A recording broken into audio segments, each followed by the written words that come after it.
อันนี้นะครับเป็นอาการเริ่มแรกของอาการเป็นโรคพิษสุนัขบ้าตอนนี้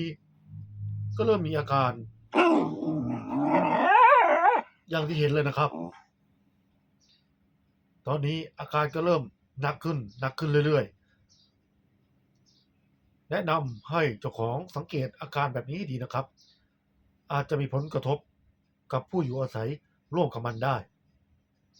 ตอนนี้มันแกล้งนิ่งครับอ้า